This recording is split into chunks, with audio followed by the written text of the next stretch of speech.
하나님 말씀 같이 나누도록 하겠습니다. 먼저 오늘 성경을 같이 읽도록 하겠습니다.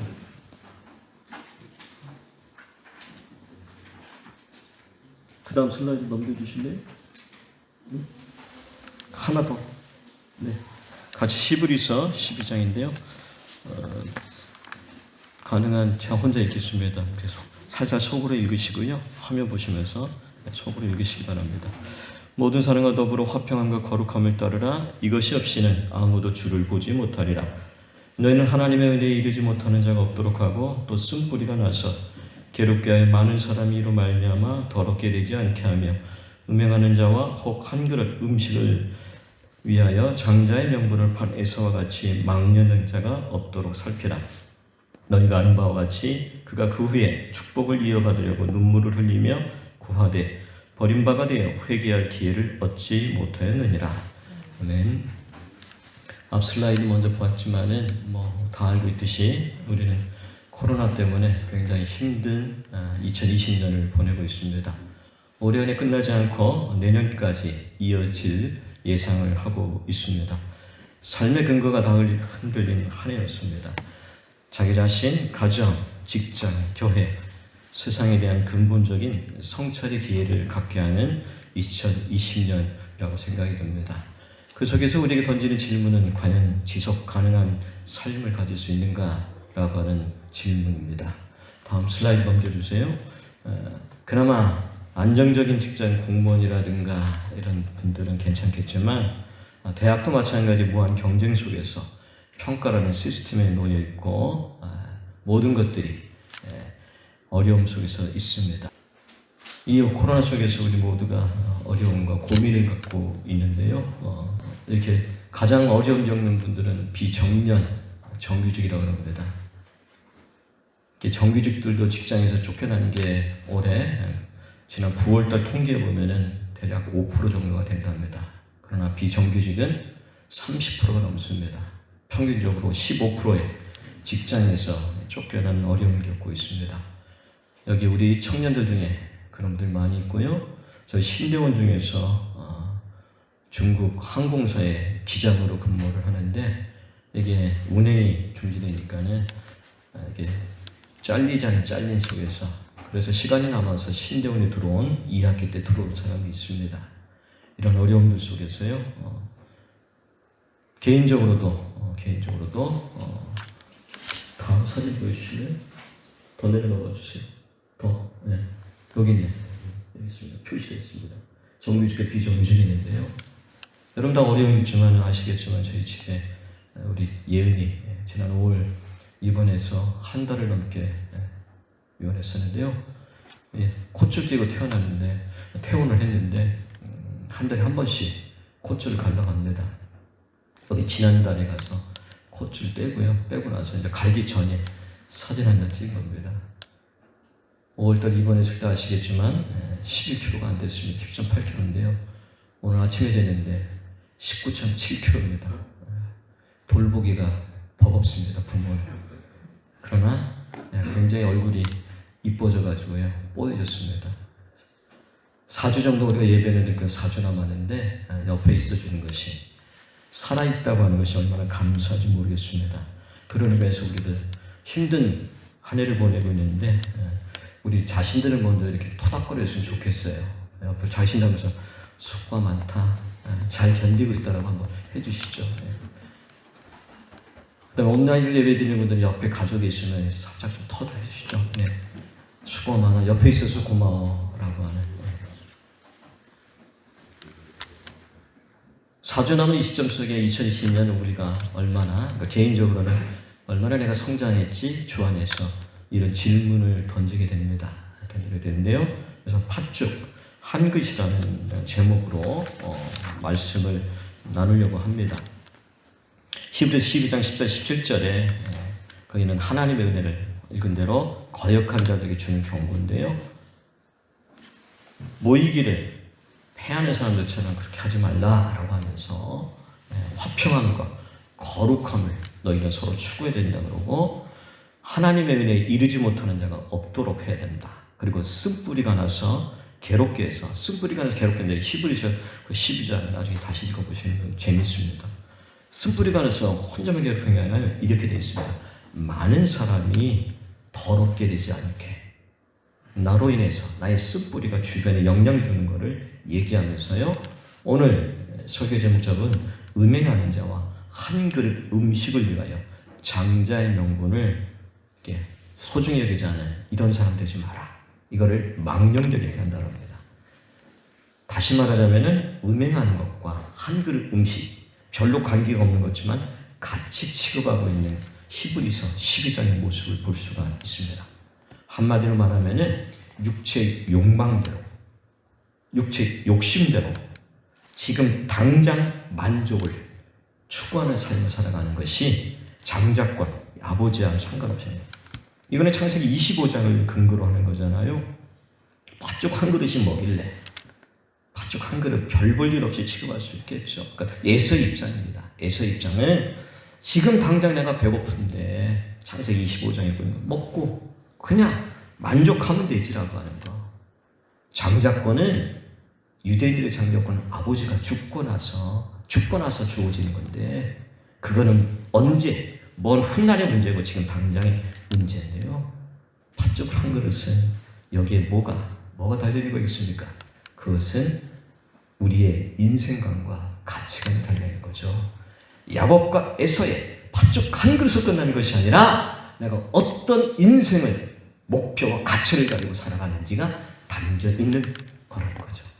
그냥 지금 당장 내가 배고픈 거 먹고 끝나는 그 문제가 아니라 하나님과의 주신 약속에 대한 이 장자권, 이건 나는 별로 소중하게 여기지 않는다라고 하는 그의 신앙관, 인생관, 가치관이 달린 문제죠. 그래서 창세기 25장 34절 이 팥죽권에 보면은 장자의 명분을 가볍게 여긴다. 그의 가치관이 어디에 있는지를 보여주는 모습입니다. 우리가 레위기도 공부를 했는데요. 레위기 11장에 보면은 거룩한 음식과 거룩하지 않은 부정한 것과 정한 음식, 먹어도 될 것과 먹지 않을 것에 대한 음식을 얘기를 언급하고 있습니다. 이미 우리가 살펴봤습니다. 그거는 지금도 유대인들은 정통적인 신앙을 지키는 유대인들은 지금도 지키고 있습니다. 너무나 지나치게 율법적으로 하는 면도 있겠지만 그러나 그들이 지키려고 하는 그 본질 왜 그럴까요? 그것은 일상에서 지금 우리가 잃어버린 이 일상에서 이 거룩함을 유지하겠다는 거예요. 그게 지나쳐서 율법적으로 하는 것이 문제가 되겠지만 오늘 우리에게 요구하는 것은 이 일상 속에서 내가 하나님 중심의 삶을 살겠다고 하는 거룩을 추구하고 있느라고 하는 거예요. 아무거나 먹어도 된다고 하는 이것이 아니라 이런 면에서 우리는 주초의 문제, 술과 담배의 문제, 그리고 왜 이 코로나가 생기는 이 속에서 이 감염병이 생기는 속에서 여기도 음식과 관련된 거 아니겠습니까? 아무거나 다 먹어도 된다는 속에서 중국에서 시작되는데 박쥐를 생기거든요. 먹지 않아도 될 것들을 다 우린 인간은 먹어도 된다는 이 자유가 있어라고 하는 속에서 다 먹어도 되는 거기서 시작된 거 아닙니까? 근데 이 유대인들은 그들의 그 속에서는 일상 속에서 하나님과의 관계 속에서 하나님께서 나를 택하셨기 때문에 우리 민족을 택하기 때문에 우리는 거룩하게 유지해야 돼. 예배드릴 때만이 아니라 일상 속에서 이 먹는 이 일상 속에서 내가 하나님과 관계 속에서 이 일상의 거룩함을 난 유지하겠다라고 하는 그들의 신앙의 고백이 담겨있는 거다라고 보여집니다. 내려갈까요? 화면 좀, 네, 더 내려가 주세요. 예. 예배서 4장에 보면은 우리 1년 얼마나 우리가 주 안에서 성장했는가. 여기 예배서 4장 13, 17절에 보면은 그리스도의 장성한 분량이라고 하는 이 부분을 얘기를 하고 있습니다. 오늘 이 예배서 4장을 어찌 보면은 히브리서 연결해서 더 많이 얘기하려고 하거든요. 그런 면에서 제가 또 읽겠습니다. 여러분들은 속으로 살살 읽으십시오. 13절부터 6절까지 제가 읽겠습니다. 우리가 다 하나님의 아들을 믿는 것과 하는 일에 하나가 되어 온전한 사람을 이루 그리스도의 장성한 분량에 충만한 데까지 이르리니 이는 우리가 이제부터 어린아이가 되지 아니하여 사람의 속임수와 간사한 유혹에 빠져 온갖 교훈의 풍조에 밀려 요동하지 않게 하려 함이라. 오직 사랑 안에서 참된 것을 하여 범사의 그에까지 자랄지라. 그는 머리니 곧 그리스도라. 그에서 온몸이 각 마디를 통하여 도움을 받음으로 연결되고 결합되어 각 지체의 분량대로 역사하여 그 몸을 자라게 하여 사랑 안에서 스스로 세우느니라. 단순합니다. 이 4장 여기 떠오른 것은 올 한 해 내가 이 힘든 한 해 어떻게 버티면서 하나님과 관계 속에서 얼마나 내가 성숙했는가. 이거 떠오른 이 질문 속에서 떠오른 본문이 예배서 4장이거든요. 4장 앞부분에 보면은 나름대로 네가 제대로 살아왔는지를 묻는, 적용할 수 있는, 평가할 수 있는 질문이 4장 1절부터 나옵니다. 3가지를 이렇게 던집니다. 제가 읽어드리겠습니다. 1절에 보면은 부르심을 받은 일에 합당하게 행했느냐. 주께서 우리를 부르셨는데 올 1년 동안 합당하게 행했느냐. 살아왔느냐. 두 번째, 모든 일 겸손과 온유하고 오래 참음으로 사랑 가운데서 서로 용납했느냐. 세 번째, 평안에 매는 줄로 사랑하면서 다시 부르심 나오네요.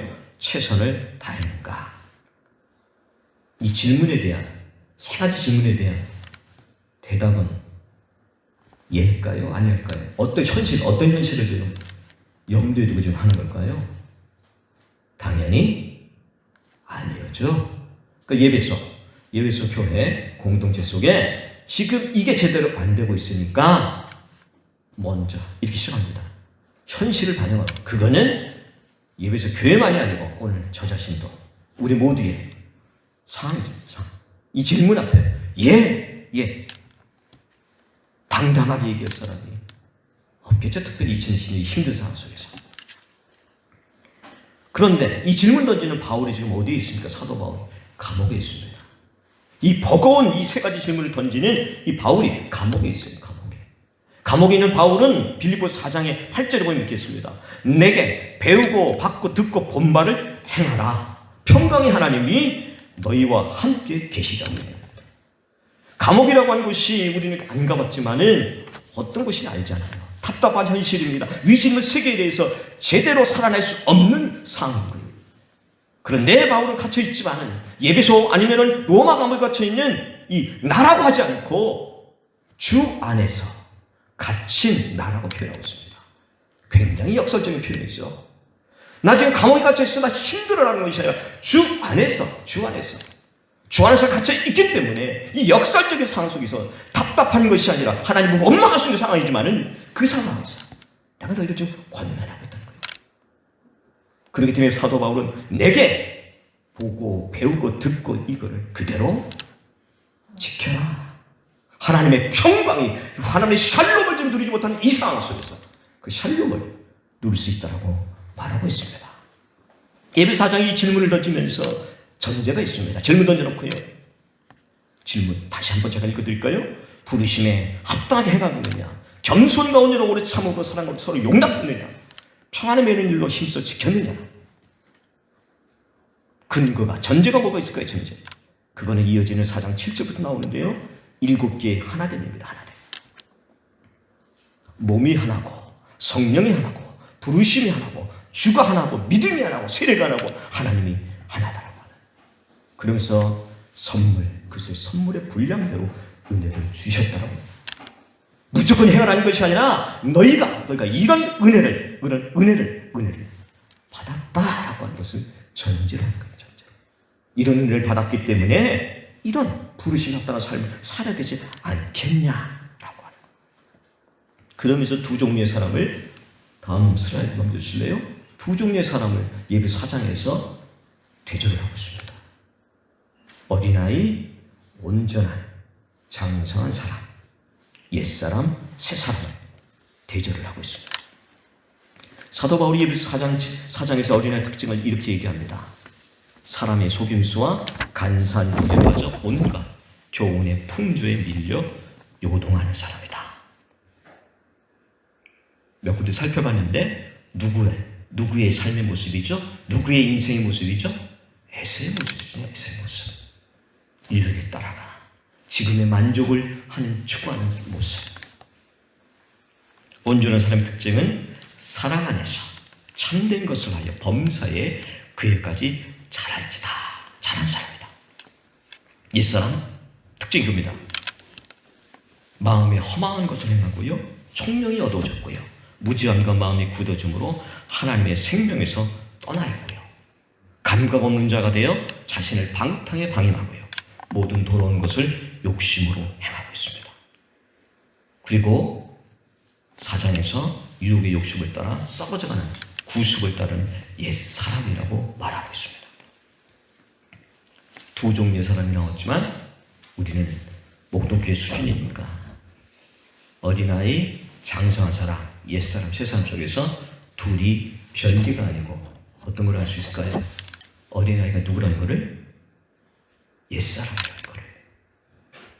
온전한 사람이 새사람이라는 것을. 그렇다면 어떤 신체적인 비교보다는 뭘 지금 비교하는 겁니까?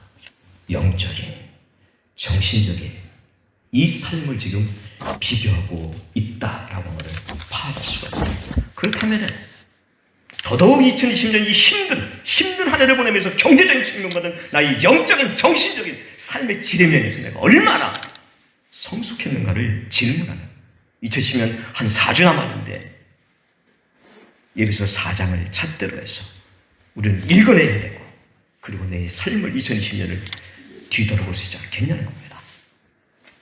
옛사람과 새사람을 대조하면서 사실 전제는 이겁니다. 20절 오직 너희는 그리스도를 그같이 배우지 아니했다. 그리스도를 배우지 아니했다는 것은 그렇게 경험하지 않았다는 겁니다. 경험하지 않았다는 것은 그리스도를 하나님 은혜를 그렇게 체험하지 않았다고 하는 전제예요. 하나님의 은혜를 이렇게 깊이 있게 경험했으니까 이미 너는 어린아이가 아니고 옛사람이 아니라는 것을 이 전제 속에서 여전히 벗어나지 못하고 있는 것을 말하고 있습니다. 옛사람 이방인은 총명이 어두워지고 무지함과 마음이 굳어졌어요. 하나님의 생명이 떠나 있다라고 말씀하고 있습니다. 그럼에도 불구하고 저와 여러분의 고민은 뭘까요? 하나님의 은혜를 받아서 새 사람이 됐지만 여전히 옛사람의 모습이 있는 어린아이의 모습이 공존하고 있는 것을 우리는 경험하고 있잖아요. 그런데 예배소서도요. 그거를 지금 보여주고 암시하고 있어요. 온전한 사람을 이루어 그리스도의 장성한 분량이 충만한 데까지 이르리라. 지금 뭘 얘기하는 거예요? 아직 이르지 못해서 가야 돼라고 하는 걸 얘기하죠. 15절에도 오직 사랑에 참된 것을 하여 범사에 그에까지 자랄지라. 아직 못 자랐다는 걸 아예 전제하고 있습니다. 16절에 그에서 온몸이 각마를 더 도움을 받음으로 자라게 하여 사람 스스로 세운 일을 아직 도달하지 못했다라고. 어떤 구원판처럼 우리가 구원이 은혜가 일회성이 아닌 뭐를 염두에 두고 얘기하고 있습니까? 이건 지속적으로 일어나야 될 경험이 일어나야 될 구원의 여정을 얘기하고 있습니다. 지속적인 이 싸움, 옛사람과 새사람이 내 속에 공존이 있다는 거죠. 한 번 은혜 받았다고 계속 지속되는 것이 아니라 지속적인 영적으로 전투하는 여정이 남아있다는 것을 보여지고 있습니다. 다음 슬라이드 보여주실까요? 뷰티풀 마인드라는 영화인데요. 2010년에 나오면 다 보셨겠죠. 저는 최근에 봤습니다. 최근에 봤어요. 보면서 여러 가지 이게 감동을 많이 했는데요. 아까 제가 얘기했습니다. 지금 내가 구원 받았지만 그 은혜를 겪지만 여전히 싸움 있는 것을 잘 보여주네요. 이 영화 속의 주인공이 실제 주인공을 얘기하는 건데요. 존 포브스 넷이라고 하는 천재 수학자입니다. 미국에서 봤는데요. 천재란 16살에 프리스턴 대학에 들어갑니다. 다 이게 막 중학교, 고등학교 막 월반해가지고 21살에 27페이지짜리 논문을 하나 냈는데요. 그 논문은 150일 동안 경제학에서 이게 치는 이론을 뒤집는 이론입니다. 20대 초반에요. 그래서 프린스턴 대학 교수가 됩니다. 교수가 돼요. 그리고 그가 만든 이론으로 1994년에 노벨 경제학상을 받아요. 교수가 되고 20대 중반 결혼하고 하는데 정신분열증이 와요. 정신분열증이 와서 영어 다 보시면 아시겠지만 소련이 원자폭탄을 이렇게 터뜨린다라고 해서 그걸 막아야 된다라고요. 국방부의 어떤 요원이 찾아와서 영화 쓰고 보면은 그리고 이 4시에 친구 딸이 찾으면서 다 해요. 정신분열증이에요. 요즘 말하는 조현병. 망상 속에서 환상과 망상 속에서 실제로 이 사람이 수학자니까는 암호를 푸는 이런 건데 그거를 실제로 해가지고 막 어디 가서 하고 합니다.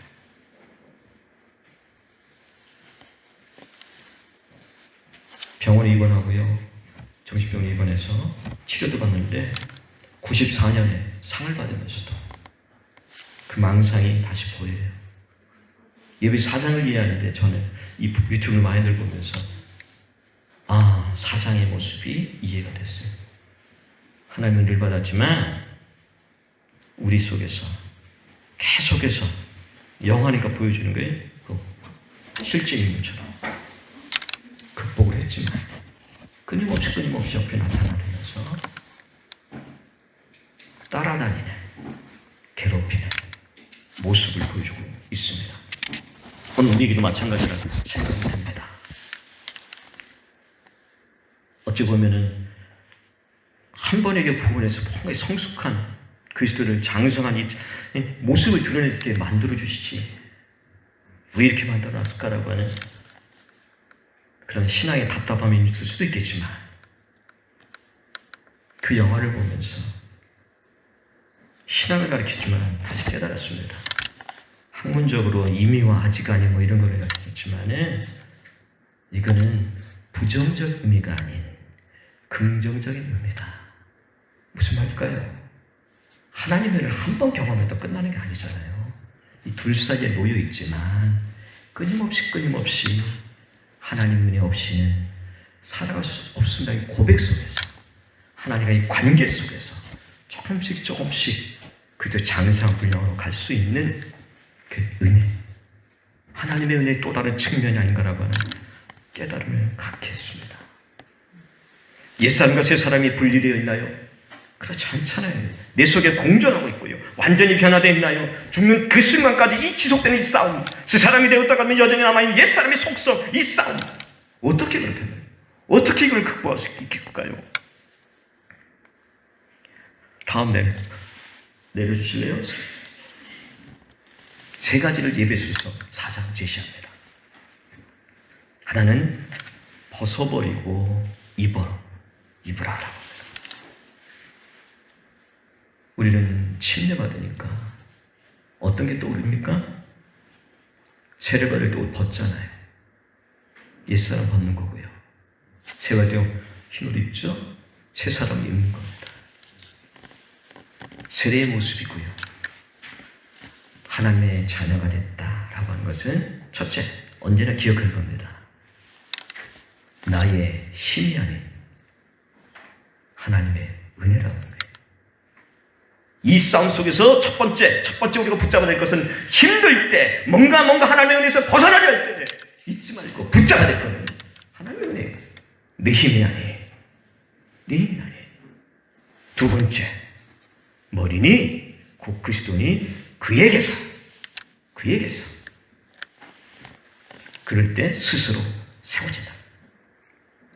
다시금 돌아가는 겁니다. 우리의 신앙은, 기독교 신앙은 은혜로 출발해서 은혜로 나아가는 겁니다. 내가 잘하는 이 뿌리가 기준이 어디냐? 그리스도예요. 나의 머리 대신 이 중심 그리스도 안에 있을 때 한 해를 뒤돌아보면서 힘든 상황 속에서 잘 견뎌왔는데 그 견딤의 근거가 내 힘이라면 그건 교만일 텐데요. 여전히 내가 그리스도 나의 머리 대신 그리스도는 아닌가를 뒤돌아보면 됩니다. 세 번째는 뭘까요? 성령이죠. 예배서 이렇게 합니다. 성령을 근심하게 하지 말라. 구원의 날까지 인치심 받았다. 성령께서 저 멀리 계신 게 아니고요, 우리 안에 지금 거하시면서 내가 너와 함께 그리스도 장사 분량까지 동행할 거야 라고 했습니다. 그렇기 때문에 성령을 근심하기 얼마나 인격적인 표현이에요.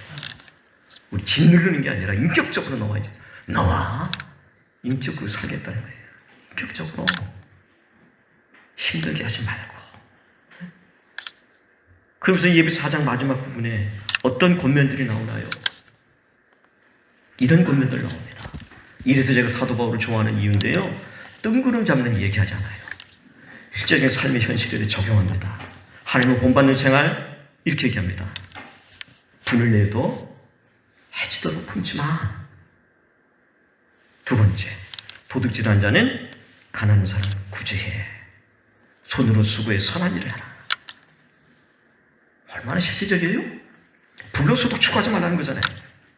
땅투기라든가 일확천금 말하지 말고, 어떻게 내가 이 뭔가 이 갈급한 거, 이 경제적인 것들, 어떻게 가난한 사람, 나보다 조금 부족한 이 가난한 사람, 이 구제할 때 도둑질하는 다든가 이건 극복될 수 있다고 얘기합니다. 더러운 말, 선한 말, 더러운 말 하려고 선한 말 하랍니다. 우리는 이렇게 했잖아. 이미 우리가 다 살펴본 내용들이잖아요. 그리고 다시 한번 하나님의 성령을 근심하게 하라. 31절, 너희는 모든 악법과 노함과 분내가 떠드는 것과 비방은 모든 악의와 함께 버리고 서로 친절하게 불쌍히 여기고 서로 용서하기를 하나님의 그리스도 안에서 너희를 용서하신 같이 하라 라고 말씀하고 있습니다. 하나님의 자녀가 됐고 내가 성령의 충만함이 있다고 해서 뜨기구름지 않는 저 하늘에 다니는 삶이 아니라 일상 속에서 나와 가장 가까운 나의 이웃들에게, 가장 나와 가까운 가족들에게 어떻게 하고 있느냐, 적용할 이유가 있습니다. 적용할까요? 다음 슬라이드 보여주십시오. 음식으로 시작해서 음식으로 마무리할까 하는데요, 책 중에 음식이 위로는 책이 있습니다. 에밀리 넌이라고 하는 미국 사람이 썼는데요, 이 사람이 뉴욕 신문 시카고 트리뷴 쪽에서 이게 기고하는 사람, 기자인데요, 음식 칼럼 쓰는 사람입니다. 이 책을 쓰게 된 계기가, 이 사람 에밀리 넌이라는 사람이 오빠가 가정이 어렵게 고민이, 오빠가 게이예요. 게이.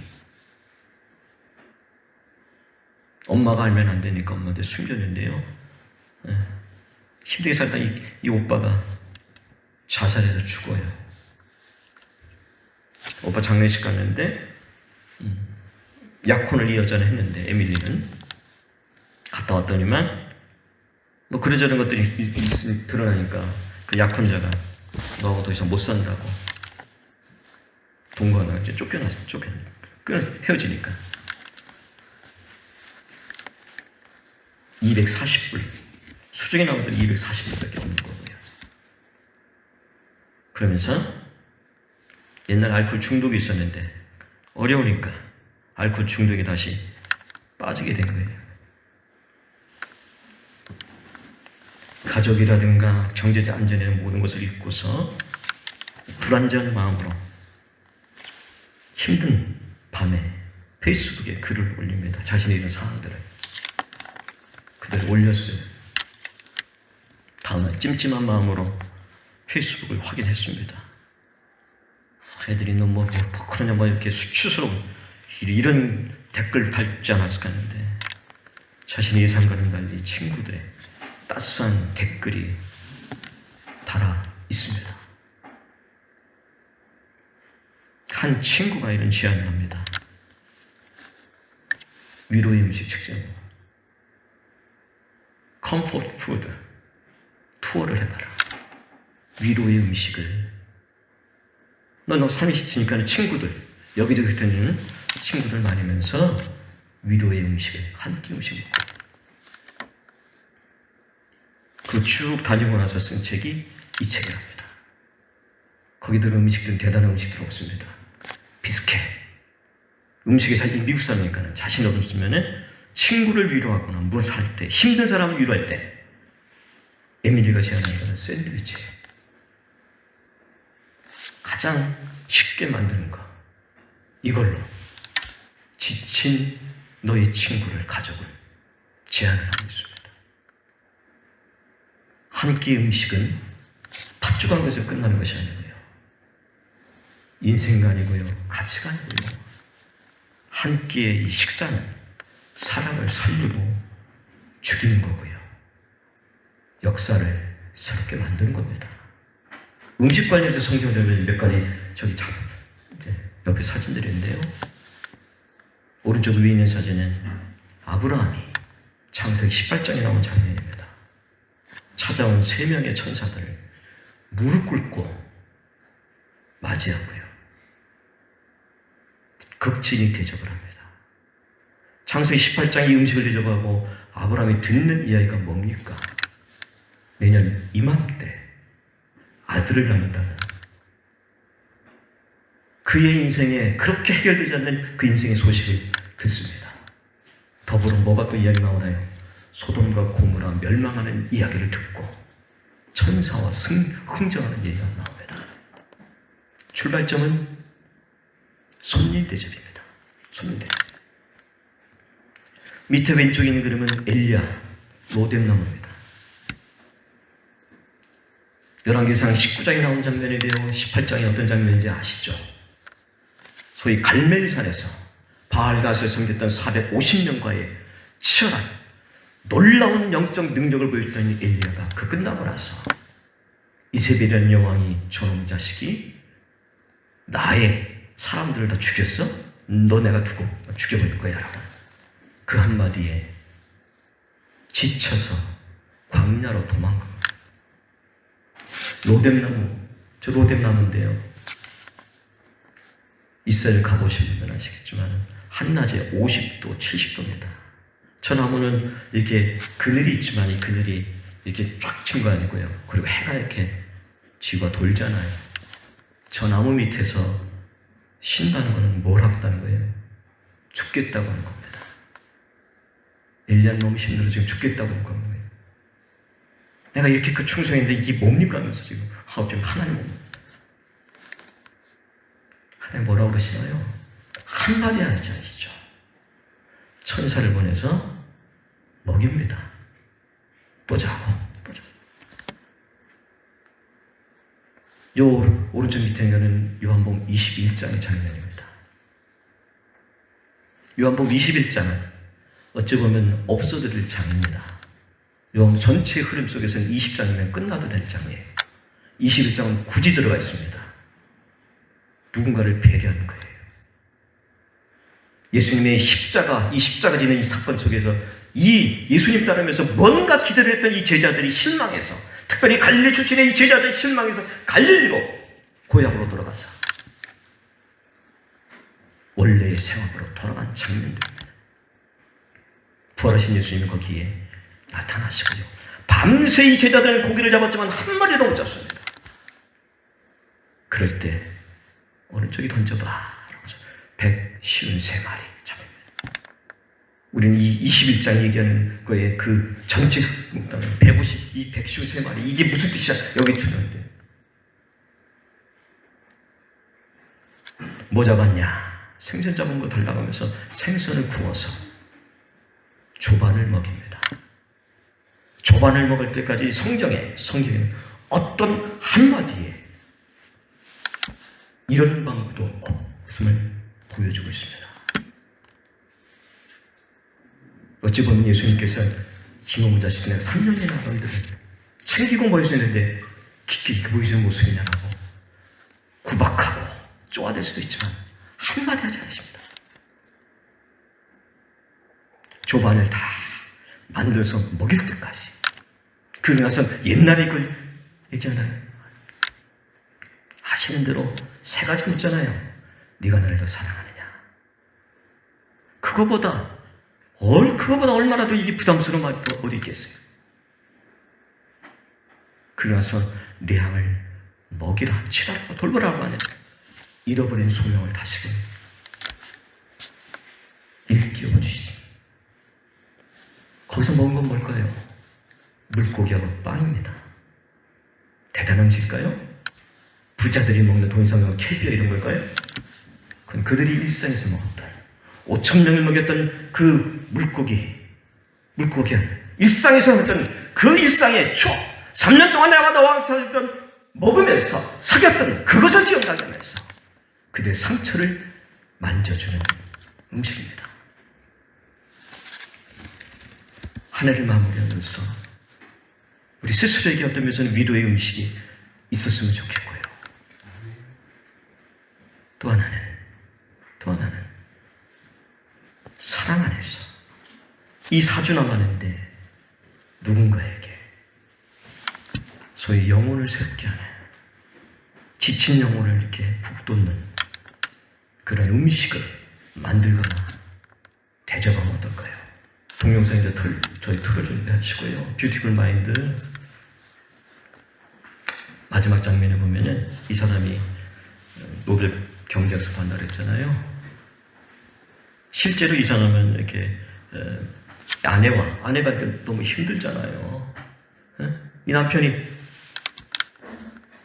조현병에 왔으니까 이상한 거 하니까 이혼했다가 다시 했는데요. 실제 이 사람인데 2015년에 둘이 어디 상 받고 가다가 교통사고 둘 다 생을 마감했어요. 94년에 상을 받으면서, 그러니까 수학자인데요. 아까 예배서 4장에서 사랑 안에서 살아가는데요. 그 사랑에 대해서 마지막에 멋있는 연설을 합니다. 한번 틀어주실래요? 러셀 크로우가 이제 그 존 내시 역할을 했는데요. 제가 읽는 것보다는 그의 목소리를 한번 듣는 게 좋지 않을까 생각이 듭니다. 틀어주세요. I've always believed in numbers, in the equations and logics that lead to reason. But after a lifetime of such pursuits, I ask, what truly is logic? Who decides reason? My quest has taken me through the physical, the metaphysical, the delusional, and back. And I have made the most important discovery of my career. The most important discovery of my life. It is only in the mysterious equations of love that any logical reasons can be found. I'm only here tonight because of you. You are the reason I am.